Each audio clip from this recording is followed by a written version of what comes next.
Hello there. Welcome to the Ebb and Hawk, a podcast discussing Star Wars news and Knights of the Old Republic.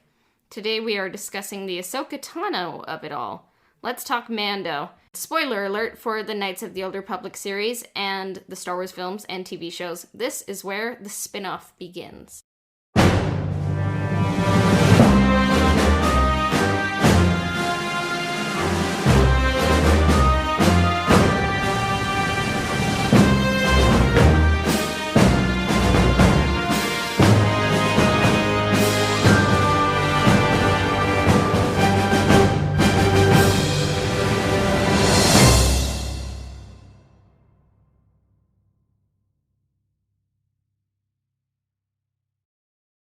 Chapter 13 was called The Jedi, and one thing I really liked about this episode, first things first, it just started out with Ahsoka. It wasn't just like they tease her and like in the last 5 seconds she appears. What did you think about just starting off with her? I think it was appropriate. 2 episodes ago, we got the teaser that he's going after Ahsoka, and so I think like publicly a lot of people are like, oh, we're gonna see Ahsoka next episode, and then we had the Siege episode, and some people are like, oh, it's not Ahsoka, but so there was like a lot of that anticipation and build up, and so it didn't really bother me that we started right off with Ahsoka on this episode. I thought it was a really good introduction for her character as well. Yeah, of course, Ahsoka, her first introduction to viewers was in the Clone Wars movie, and then the Clone Wars series and Rebels, and Dave Filoni was there from the beginning with Ahsoka. And of course, this episode was written and directed by Dave Filoni, and while I personally really liked the Gunslinger episode in season 1, not a lot of people liked it, but I think that you kind of see that Dave Filoni has grown as a director. And yeah, Ahsoka is confirmed to be played by Rosario Dawson. What did you think of Ahsoka's look?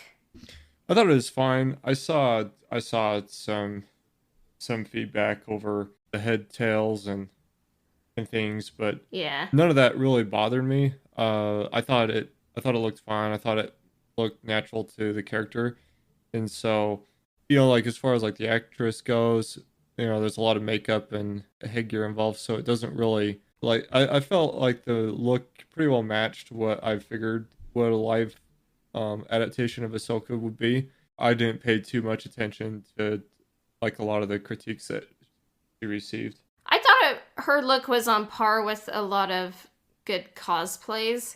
I think it could have been better and more accurate to what she looked like in Rebels, but you do have to remember that an actress has to wear this and move in it and do stunts. So I can kind of understand where they're coming from. So I think it's a good starter look because Ahsoka started out as an animated character and now she's finally making the jump to live action. So there's always going to be some growing pains, but I think they've established a good look and they can improve it in the future and find better ways to pull it off. I wouldn't have been opposed to like them using CGI or anything, but one thing I've kind of noticed with the Mandalorian show, I love the volume technology, but in some of the practical effects, some of the smaller effects, it looks very simplified, and I think they could probably spend more money there, in my mind, but I think it's a good starter look, and they can always grow from that. So I just think that like if they were to involve CGI and like the look of Ahsoka, that would have been a lot of detailed work to make it look presentable.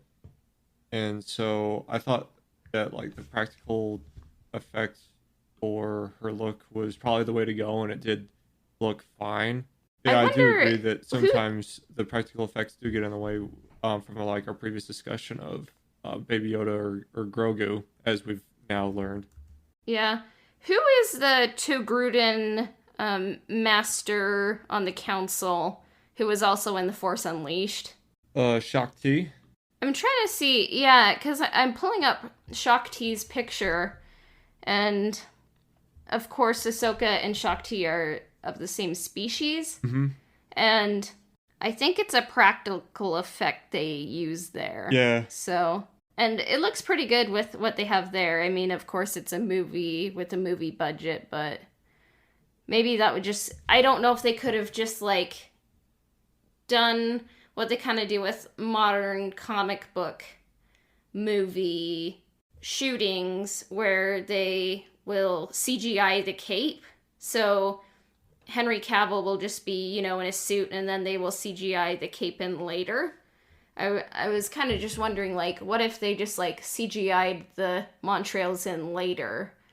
I don't know if that would be too much, or they need the shadows or lighting to be right, or it's just kind of outside of their budget. But yeah, I just think it would have been just thinking about that. a lot of unnecessary work. Yeah.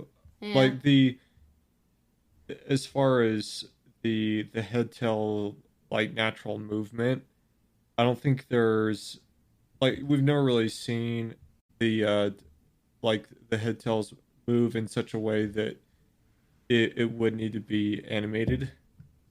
And so, like, I just think that it may have worked now, but it most likely wouldn't have aged well at all later. Which I can understand. So there's always just going to be growing pains whenever you kind of start out on any new venture. I just think that But people one are thing trying to get mad at least one thing of every Mandalorian episode, and they decided to pick her head tails and little Yoda's name on this episode. So it's like, I don't know if I could bother with it. One thing I do think looked really good is Ahsoka's white sabers. I'm surprised that they haven't utilized white sabers before this in live action, because in that shadowy forest, they look so pure and so bright, you know? And I was just in love with the look. Isn't the white saber new canon lore of a corrupted crystal being uncorrupted? Kind of reclaimed. Yeah. Yeah, so Ahsoka in the Ahsoka novel, she took some old crystals from a Sith Inquisitor and turned them white, kind of reclaimed their light-sided affiliation.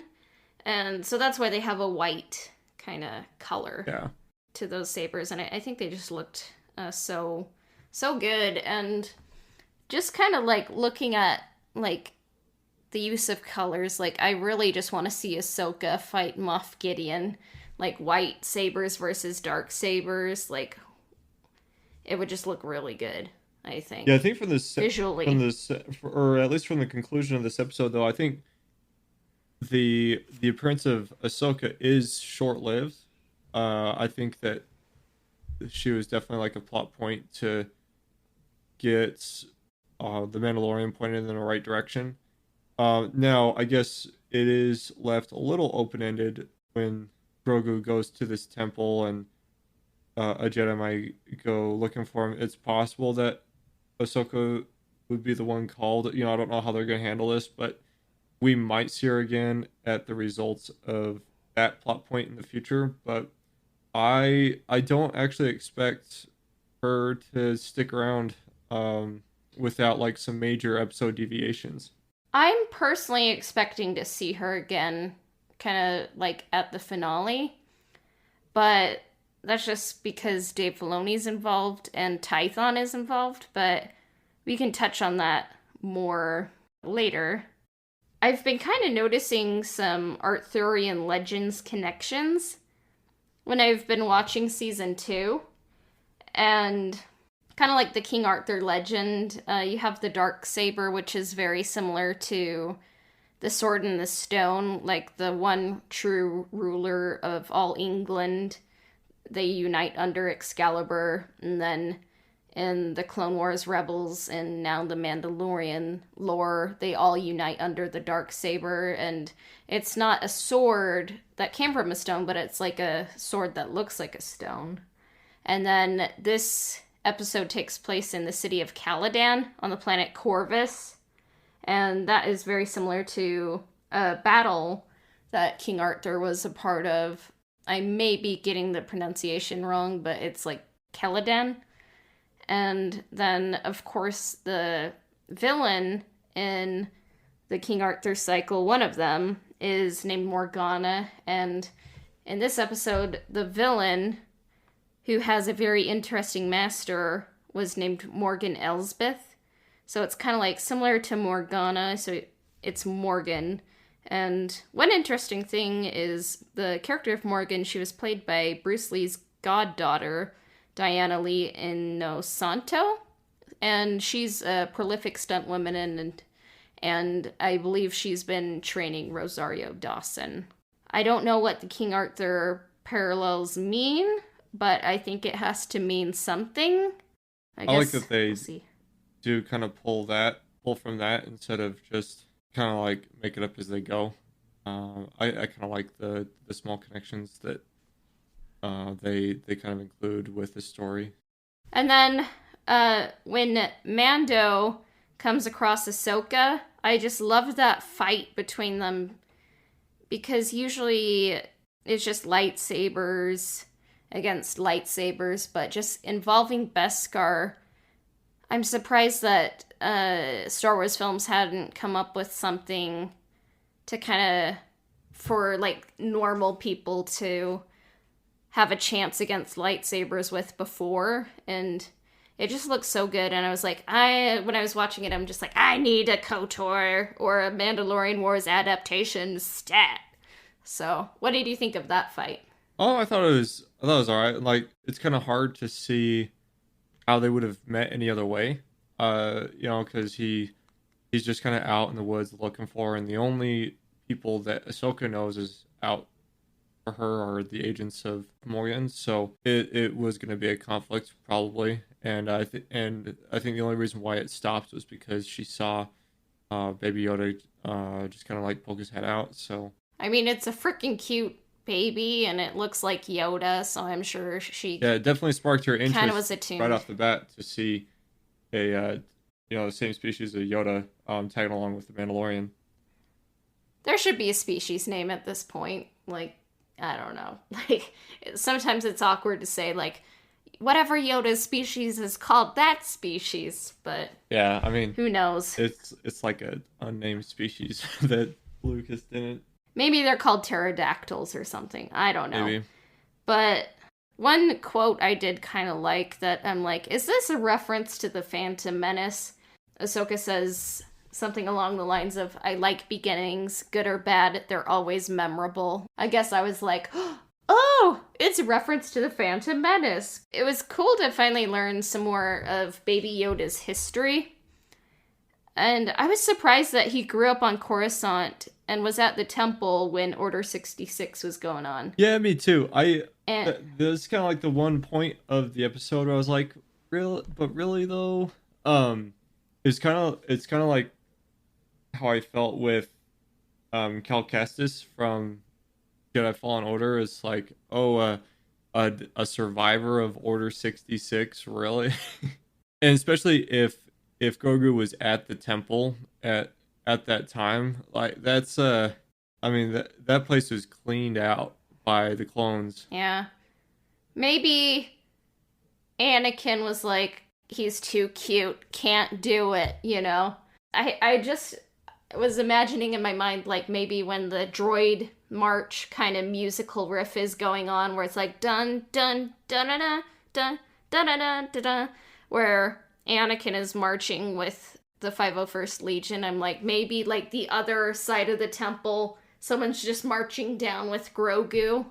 And it's like, I don't know. So, maybe it'll be described in a flashback. Maybe we'll have a flashback. Probably not, but there's more to that story, and I think we should get how he was spared. But what do you think of the name Grogu? Whatever. I mean, yeah, it's like, I can't really think of an alternative. I mean, it eternalized Baby Yoda, but that's obviously not a name. So, as far as like Grogu, I mean, it's not the worst Star Wars name. So, I guess that's where I label it on my tier list of Star Wars names. It's not the worst name. If we knew his name off the bat, I think people would have just called him Grogu forever, so I think it is a bit of an adjustment. Yeah. I don't know why they delayed his name so long. There was Grogu? nobody to like share the his name with the Mandalorian, right? Like he's not wearing like dog tags or anything, so it was Yeah. just the child through the whole series up into this point to where he could communicate telepathically with Ahsoka.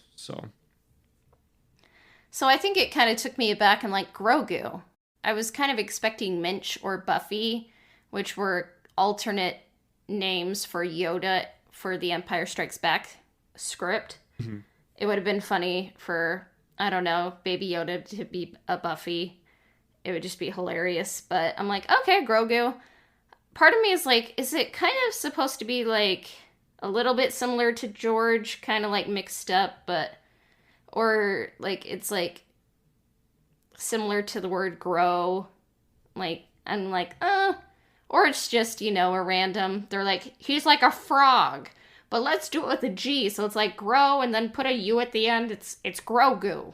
And I'm like, I don't know, maybe it came from George, who knows. Yeah, somebody on my Twitter feed was like, I wonder if they just like got some darts with letters attached and threw it at the dartboard and went Grogu, and Play Scrabble. we'll go know? with that. So. You know, I mean, I don't really know how they came up with the name, but I think like I'm sure we'll learn at some point. yeah, like I So. said, it's not the worst Star Wars name that's come across the desk. So I did find it interesting that Morgan had a spear made of Beskar. I know for being such a Which rare is- material, everybody seems to have a Beskar artifact laying around. I'm like, wow, okay, apparently it's not that rare. But spears are different, you know, visually from a lot of what we see in Star Wars, so I did like that. And then I kind of like the connection with the spear because you know at the end of the episode, the Mandalorian kind of wins the spear, and like there's a similar weapon that the actor wields in like Game of Thrones. So this is something that like he has experience with, and so yeah. like I am excited for him to start using this in combat because I think it's going to Yeah. lead to some really good combat scenes down the road. That he can do more of, so that would be good. Mhm. And one KOTOR reference that I kind of missed at first, but then as I kind of saw other people post, the droids that Morgan has, they're HK-87 droids. So in 4,000 years, they came down all the way from HK-47. So they only have so it took them 4,000 years to get 40 more marks of the HK line. So Hey, with the Imperial halt on technological advances, I mean, surprised they got 40 of them.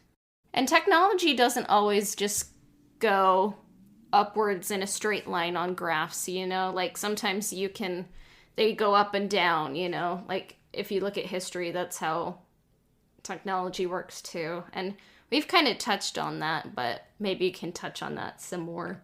I did like how the Ahsoka and Morgan fight. It was an Eastern showdown, and then at the same time you had the Mando and Lang showdown, which was like a Western. So it was really cool. And I have to admit, like, I watched the episodes with subtitles, and so I was just kind of like watching this and seeing Ahsoka and Morgan talk, and then Ahsoka asks, "Where is your master, Grand Admiral Thrawn?" And I read it, and I guess like maybe my eyes just kind of like messed up Thrawn. So at first I read Tarkin. I was like, "Wait, what? He's dead." He was CGI in Rogue One, like he's alive. But then I'm like, oh, and then I heard Thrawn, and then I was like, okay, that makes a whole lot more sense, you know? Yeah. And what I love is that he's kind of returned to his natural habitat in the timeline, you know? 9 after the Battle of Yavin, you know? So how's that? I mean, it was a surprise to hear Grand Admiral Thrawn's name drop, but it does make sense in the timeline, and so that's something that I would like to see. I really like his Star Destroyer. If we do see a scene with the Chimera, I'd be super down to see. I was already pretty happy to see the Arctans class cruiser in the previous episode. So I'm always a big fan of canon ships shown in live action. I think in episode 11, we covered the rumors of a Rebels sequel series, and I'm kind of wondering if this is supposed to be a launching point for a Rebels sequel series, but it's going to be live action rather than animation, and I don't know, I wouldn't be opposed to it, like kind of getting some more shows fleshing out the kind of sequels trilogy timeline. So it would be interesting to see. One thing I was kind of surprised about, I don't know if Ahsoka knows that Anakin was redeemed or not, or has met Luke Skywalker or knows about him, but Ahsoka is kind of down in this episode, and you can kind of just see the scars of her connection to Anakin. Like it still has messed her up, you know? And she's like, I sense a lot of attachment that Grogu has for you. You're like his father. I can't train you. And I'm like, oh man.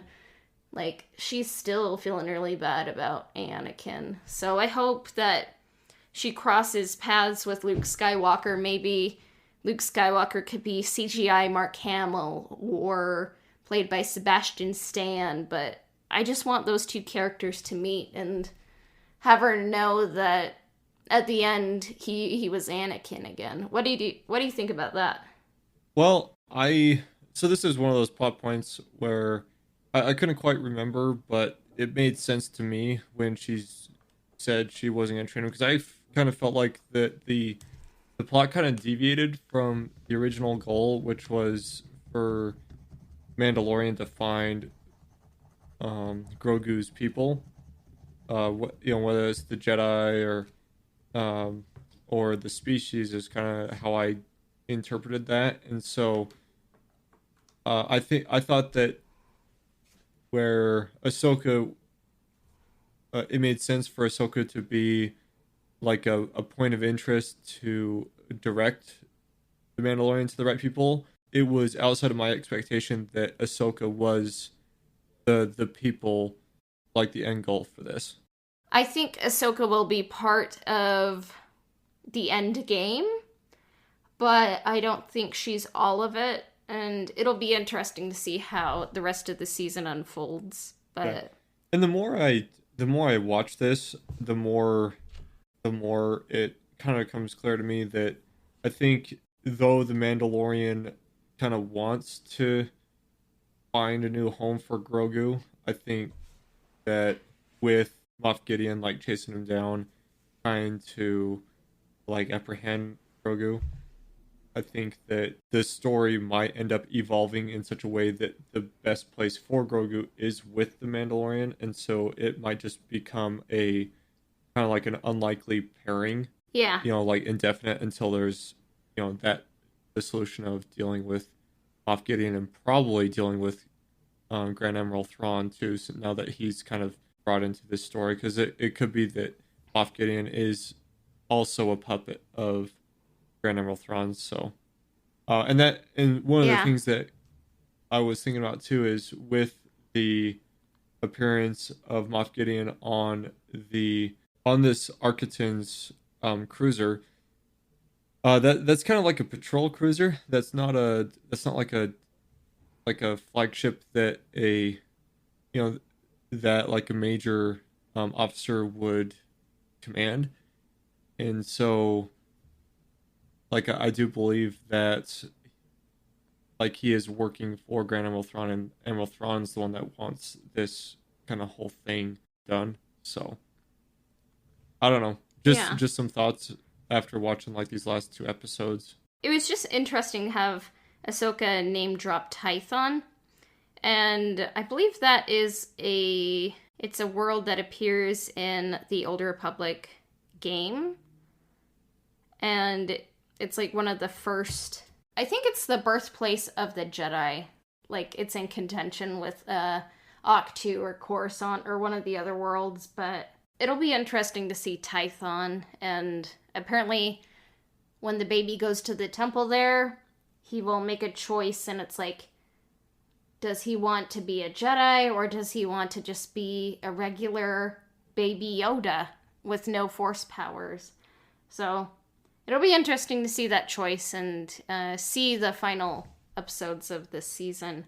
I guess just like kind of seeing all these characters name dropped or appear, like Bo-Katan, Cobb Vanth, Boba Fett, Grand Admiral Thrawn, and Ahsoka Tano. I'm kind of getting the feeling that The Mandalorian Season 2 is turning into a little bit of a launching pad for other shows. Are you kind of getting that vibe? What do you think about that? Well, I think it does add a little bit more of a kind of like a lived-in universe to have these major players referenced in The Mandalorian, because these are several characters that are pretty active during this timeline. So I think it does add more kind of like more depth around the story of The Mandalorian. And I think, I mean, Disney being a corporation, like they definitely are trying to think of ways to make more Star Wars content. And so maybe some of these names are kind of on their mind of including in other Star Wars spin-off series. I think where it sits right now, it was like a good bonus to add more world depth. But yeah, I think just Disney being Disney, I'm sure they've been trying to find other ways to make more money off of Star Wars, and like unrelated to the referencing of The Mandalorian, they're probably thinking of these other plans anyway. So it'll be interesting to see what rumors end up becoming true. I'm hearing a lot about a Boba Fett spinoff, but part of me wouldn't want to have a Boba Fett spinoff where Boba Fett doesn't have eyebrows. At least, like, me personally. So I don't know about other people out there. Maybe they'd be, like, retconning and, like, be like, he can have eyebrows. But I think Boba Fett's I don't best know. story, and I've been hearing Boba Fett rumors since the Obi-Wan rumors surfaced up, but Boba Fett's best stories take place between Attack of the Clones and Empire Strikes Back, and then all kind of like overlap between A New Hope and kind of like after Return of the Jedi, but before Mandalorian. If they were to do a Boba Fett spinoff, I think the more interesting tale would be the kind of the before the original trilogy story of Boba Fett, because a lot of the story between A New Hope and shortly after Return of the Jedi is just his journey of hunting Han Solo. So I think that part of his story wouldn't warrant like a big show. It would be like maybe like a 1 or 2 movie thing. And so, but again, I think it would entirely depend on people's interest in Boba Fett. And I think Disney made the better choice of doing this other Mandalorian themed show instead. Let's just take a quick break and then we will discuss some of the other episodes of Season 2. We're getting pretty close to Life Day, or whatever you want to call it. If you wanted to give us a gift, the greatest gift you can give us is if you like, subscribe, share, rate, or review our podcast wherever you may listen to it, because it really helps us get seen and noticed by more people who are trying to find a KOTOR podcast out there. And we're growing, and everything you can do, it helps us reach more people. And we're just trying to be a launch pad for all the KOTOR and Star Wars news that we can do, and everything you do helps us out. So we're always grateful for everything you do. And yeah, let's talk about these Mandalorian episodes. Coden, what did you like and dislike about The Passenger, which of course was directed by Peyton Reed. That's why we had Dr. Mandible, the big ant, in the episode, because he, is connected to the Ant-Man of the Marvel Cinematic Universe, and it was written by Jon Favreau. What did you think of that episode? I think that this was the weakest episode of the whole set. Of season 2, I should say. The thing it had going for it the most was that it did tie into the overall plot of The Mandalorian, which was a major flaw of season 1. But I didn't really care so much about the lady they were transporting. There was some fun dialogue between the Mandalorian and the X-Wing pilots. And then the whole spider sequence was all right. I just think that it was just kind of a really random episode for the series, in my opinion. It wasn't my favorite. I did like Frog Lady, but I kind of just think if there were a female director or writer on this episode, that they would have noticed that, hey, maybe we shouldn't play the egg eating as a joke, A lot of people had problems with it. I don't think Baby Yoda needs to be canceled. I don't think he was committing genocide. But yeah, I mean, just to nail down some nails here. For the eggs weren't fertilized. Yeah, apparently it was the last of her species. I don't know why she couldn't lay more eggs, but they were unfertilized eggs. So it's not I mean, unless the entire population of Star Wars became vegan overnight. Most of us eat eggs for breakfast, so... Baby Yoda has eaten frogs before, but they weren't, sentient frogs. Uh-huh. They were kind of more creature frogs, and, it was, a Tuesday, and Frog Lady's intentions were, to get them fertilized, the next day. So maybe, he could have just eaten one of them, but then maybe not have it, play as a joke for the whole episode, because I don't think it landed. And Frog Lady seemed like she was on the verge of a panic attack the whole episode, so I think it could have played differently, I think, but maybe he could have eaten one and then kind of learned, but I don't know. It was kind of just not the best use of humor, in my opinion. I don't think Baby Yoda needs to be punished or anything. He's just a kid, but I mean, my I think parents it was just something loved that could it, have been caught. So there we go. Well, that's great. Chapter 11 is The Heiress, and it was directed by Bryce Dallas Howard, and it was written by Jon Favreau. And personally, this was my favorite episode so far of this season. What did you think of it? The only thing I didn't like about this episode was the 11th betrayal, in the runtime of The Mandalorian. And spoiler alert, there's been 11 episodes up to that point, and so I just kind of felt like the part where he gets pushed into the water. You need to stand closer to the edge. No, closer. And your baby should too. This is really cool. Yeah. I'm ready for a new plot point. Other than that, I thought the episode was pretty good. We met the Mandalorians. Well, they land on the moon of Trask, and Frog Lady is reunited with Frogman, and together they create a frog family.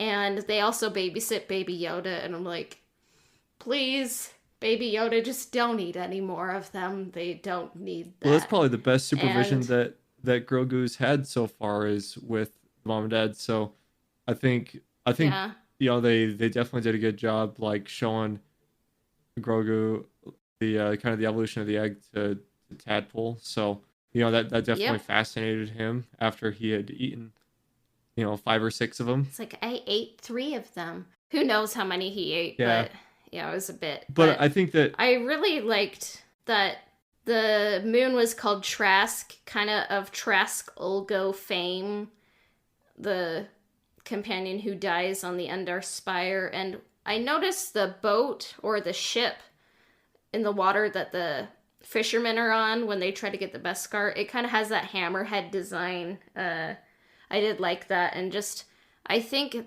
Bo-Katan and Axe Woves and I forget the name of Sasha Banks's character, but Sasha Banks's character, like, they had the best I thought the live action Mando action, I think, in all of Star Wars. Like, I loved yeah, it. I really liked the translation between animation to live screenplay with this team.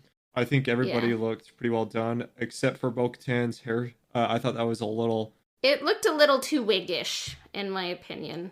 I think they could It's have just a done better. hairstyle that definitely didn't age well as far as like I guess trends go, and so I Yeah. think that, and that's just like a little thing. Like obviously that didn't ruin the whole thing. I think how this episode progressed, where he meets these guys, and we see why Pedro Pascal get really upset about not being able to remove his helmet because they all crack their helmets off, and then we realize that he's part of like an extremist tribe, and which Yeah. I think we already knew. And so and then he helps them hijack the Gazanti freighter, and yeah, um, Those Imperials knew how to Imperial. I was very impressed with them, and their electro cyanide pills were very interesting. But very yeah, all in all, it was my favorite episode of this season, and it's just great to have Bo Katan mention Ahsoka Tano. So, yeah. I mean, yeah. there was already that connection from Star Wars: The Clone Wars, so that reference made sense for Bo-Katan to point into. I was surprised that she knew where Ahsoka was, but that's maybe they do keep in comlink tabs. Yeah, maybe it's just hard for Ahsoka to make friends, Yeah, since all of her friends are dead. Then chapter 12 was The Siege. It was actually directed by Carl Weathers, who plays Grief Karga, written by Jon Favreau. It's interesting to see Navarro, just to kind of see how things have kind of turned around since the finale of season 1. So he's kind of reunited with his old crew.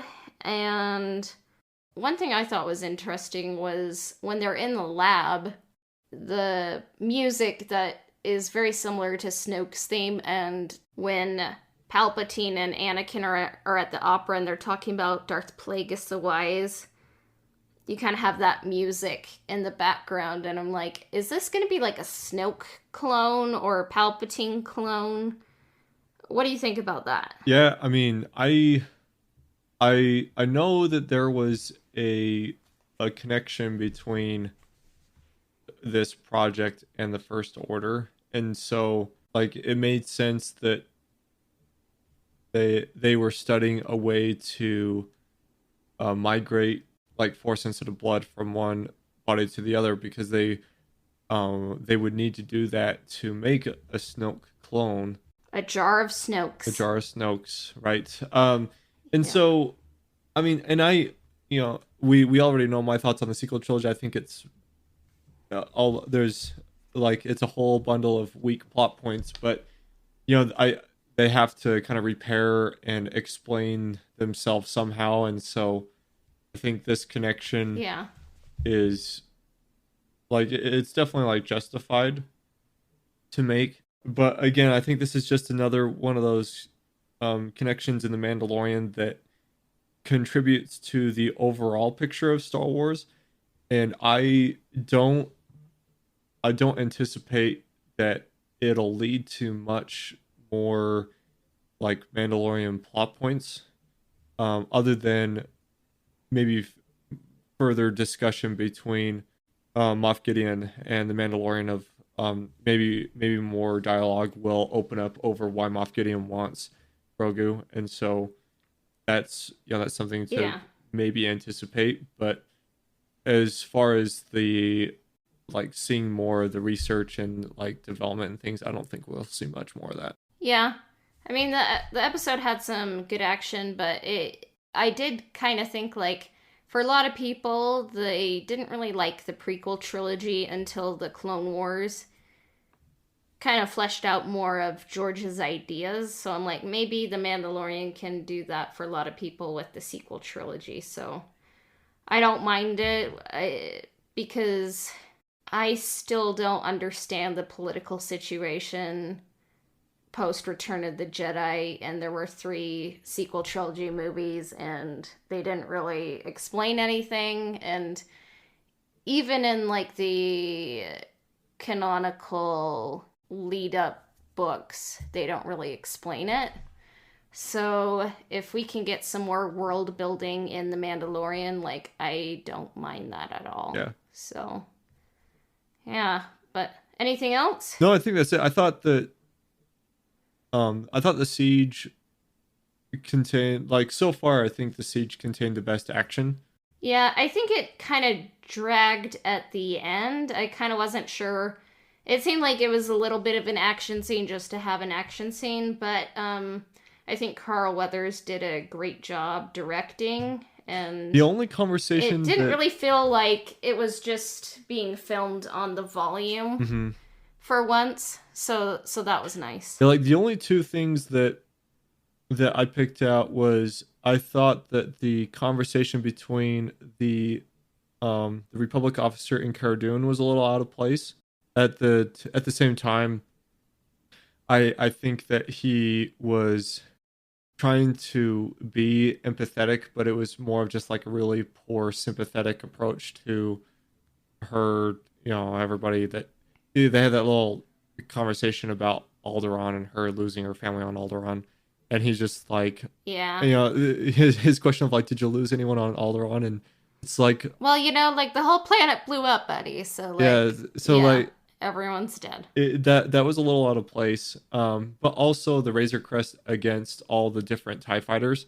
Yeah. The Razor Crest. I'm kind of sick of the Razor Crest being broken and then being fixed and then being broken and then being fixed. Well, aside from that, the Razor Crest is not like it's not a dogfighting ship, and so those TIE fighters should have just thrashed the Razor Crest. What else were they gonna do? So I think those were like the only 2 weak points that I had of this episode, but I think overall I have enjoyed this episode the most across the board of season 2. We'll talk about the conclusion to season 2 in the future, so you can look forward to that. Yep. So, and we'll always mention the KOTOR connections we see, because they sprinkle in a lot. So, yeah. Probably just a little bit of housekeeping too.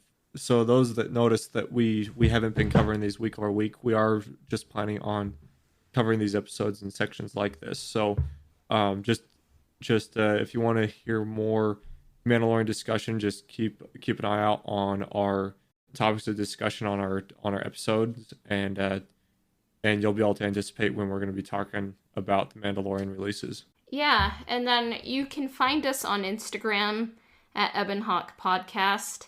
And I always usually am posting a story or a post each day. And if you hit the link in the bio, that's the easiest way to keep up on our podcast. And the Ebonhawk can be found on Spotify, Apple Podcasts, and Google Podcast, as well as everywhere else that Anchor podcasts are distributed. Subscriptions, reviews, and shares help us out immensely. And then our email is ebonhawkpodcast@gmail.com. And you can email us your questions, business inquiries, and general feedback. And if you want to talk to me directly, you can do so on Twitch, Instagram, and Twitter, just by searching Coden Bond. The live setting to talk to me is on Twitch, so you can find me there Thursday evenings when I tweet that I go live. Our intro and outro themes were composed by Alistair Shorman. He can be found at alistairsounds.wixsite.com/alistairsounds. And then this has been the Ebonhawk Podcast. May the Force be with you. We will be back soon. Bye for now.